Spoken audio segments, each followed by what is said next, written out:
प्यारे साथियों, नमस्कार सभी का हमारे YouTube channel KR exam warrior में आप सभी का स्वागत और अभिनंदन। देखिए साथियों, आज हम लोग बात करेंगे RPSC सेकंड ग्रेड भर्ती परीक्षा जो 2022 में हुई थी, उसमें सामाजिक विज्ञान के अंतर्गत आपके जो लोक प्रशासन का पार्ट्स आता है, उसमें से हमारे नोट से कितने क्वेश्चन आए थे उसकी अपन बात करेंगे और मैं प्रूफ सहित आपको उपलब्ध कराऊंगा। कुल आपके 18 प्रश्न आए थे, जिसमें से हमारे नोट से आपको सीधे के सीधे 15 क्वेश्चन मिल रहे थे। हो सकता है एक आध क्वेश्चन और मिल जाए, लेकिन सीधे के सीधे प्रूफ सहित मैं आपको बता रहा हूँ ये क्वेश्चन मिल रहे थे।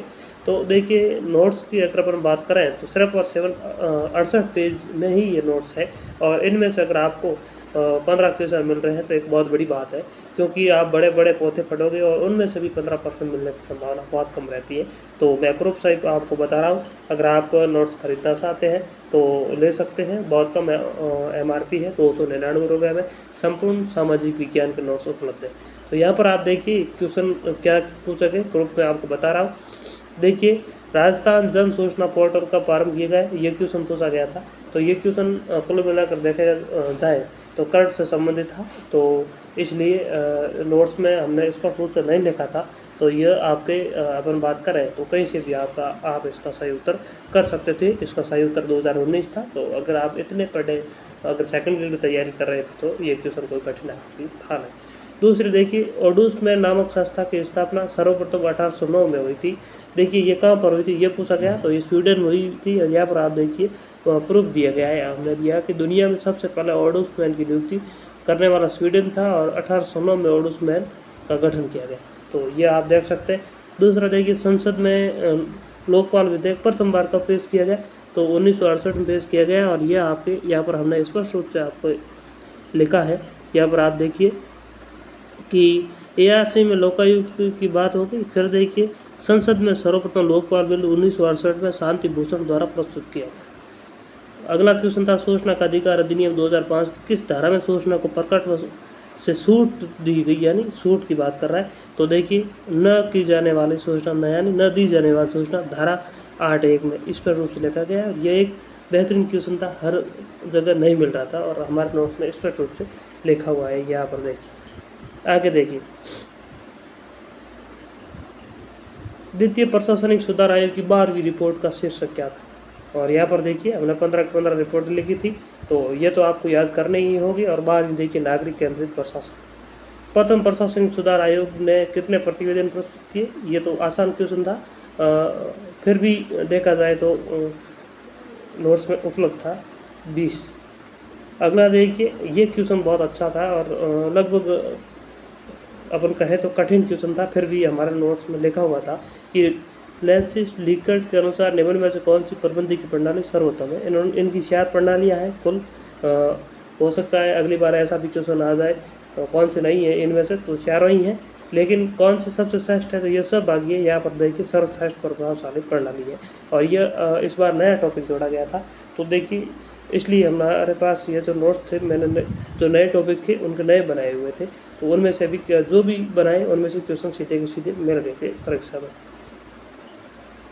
यहाँ पर देखिए, एक और क्वेश्चन था, the science of public administration 3 problem. किताब किसकी है ये पूछा, तो डेल की है। यहाँ पर देखिए, the science of public administration 3 problem 1947 में उन्होंने लिखी थी, रॉबर्ट डेल की पुस्तक है।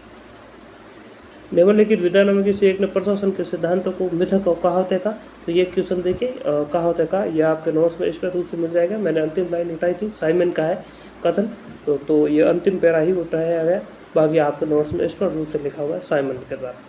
और अगला क्वेश्चन देखिए, ये परिभाषा देखिए, परिभाषा मैंने ज़्यादा लिखी नहीं, क्योंकि 1-2 परिभाषाएँ पूछी जाती है, तो वो परिभाषाएँ जो है वो एक पेज पे सभी लिखी हुई है। तो जो ये परिभाषा इस बार इन्होंने नहीं पूछी, तो ये हमारे नोट्स में से एक क्वेश्चन नहीं आया था। देखिए, हम झूठा दावा करते नहीं। अगला क्वेश्चन देखिए, यह इन्होंने पूछा था कि निम्नलिखित में से कौन सा एक निश्चित मैस्लो की आवश्यकता पर सोपान था। तो ये सभी के सभी यहाँ पर आप देख सकते हैं, जो भी थे, शारीरिक सुरक्षा और सामाजिक सम्मान, आत्मसिद्धि वाला, सभी के सभी हमने यहाँ पर दे दिए। आगे देखिए, आगे आप यहाँ पर देखेंगे तो निम्न में से कौन सा लोक प्रशासन ने पोस्ट कर विचार से संबंधित है। बहुत आसान क्वेश्चन है, पोस्ट कर से संबंधित पूछा था। और समर्थन के बारे में देखिए, लोथर गुलिक, अल्बर्ट साइमन, आर्डवे टीड, हेनरी फेयल थे। तो ये आप यहाँ पर देख सकते हैं, बहुत अच्छा क्वेश्चन। अगला देखिए, कार्यात्मक फार्मेसी तकनीकी के अंतर्गत निम्न में से कौन सा नायक बोस नहीं है। तो ये एक नया क्वेश्चन बनाया गया और ये एक विस्तृत सिलेबस में से था, तो ये हमारे नोट्स में से नहीं आएगा। तो अब तक कुल मिलाकर 2 क्वेश्चन नहीं आए हैं 18 में से।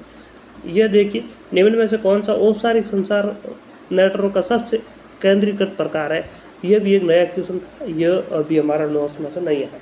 तो कुल मिलाकर 3 क्वेश्चन नहीं आए थे 18 में से। बाकी देखिए, अभिप्रेरणा का प्रत्याशा सिद्धांत किसने दिया, तो यहाँ पर देखिए वेक्टर ब्रूम ने दिया, यहाँ पर स्पष्ट रूप से लिखा हुआ वेक्टर ब्रूम। और सरकारी आयोग का प्रतिवेदन कब सौंपा गया, बहुत अच्छा क्वेश्चन था और इसको आरपीएससी ने प्रथम की में गलत भी मारा है, तो 1988 माना, लेकिन 1987 सही होगा। यहाँ पर देखिए 2 नवंबर 1987 स्पष्ट रूप से लिखा हुआ है, तो यह भी अच्छा क्वेश्चन था। यहाँ पर देखिए, प्रशासन का क्षेत्र व्यापार का क्षेत्र है, राजनीति की जल्दबाजी संघर्ष दूर है, यह खत्म किसका है। तो देखिए ये क्वेश्चन।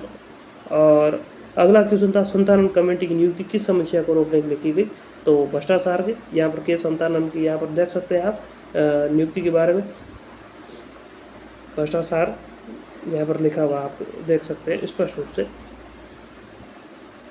तो कुल मिलाकर बात करें तो नोट्स में से काफ़ी अच्छा प्रदर्शन रहा। और अगर आप ये नोट्स खरीदना चाहते हैं तो मैं आपको बता दूं कि आप हमारे टेलीग्राम चैनल है KR एग्ज़ाम वॉरियर, वहाँ से देख सकते हैं, वहाँ पर डेमो नोट्स पड़े हैं। वहाँ देखने के बाद आप हमें मैसेज कर सकते हैं और मैसेज करने के लिए मैं नंबर दे दूँगा कमेंट बॉक्स में, वहाँ से आप आराम से मैसेज कर सकते हैं और आपको वो नोट्स उपलब्ध करवा दिए जाएंगे बहुत ही कम कीमत में। बाकी देखिए, आपको एक अच्छी गाइडलाइन है और एक ये नोट्स पढ़ लेना बहुत है, क्योंकि एक तो आपके ये शॉर्ट नोट्स हो जाएंगे अंत में पढ़ने के लिए और साथ में रिवीजन भी होता रहेगा। और एक बार अगर आप नोट्स समझ में आ जाएंगे तो किताब आप आराम से पढ़ पाओगे, तो ये एक बेहतरीन रिवीजन भी आपका हो जाएगा और आप सिलेक्शन भी जाएंगे। और एक बात मैं आपको बता दूं, 150 क्वेश्चन आते हैं कुल मिलाकर SST में, जिसमें से आपको 110 क्वेश्चन आराम से इन नोट्सों में से मिल जाएंगे। इस बात की मैं आपको गारंटी देता हूँ। तो धन्यवाद साथियों, मिलेंगे अगले वीडियो में, तब तक के लिए धन्यवाद।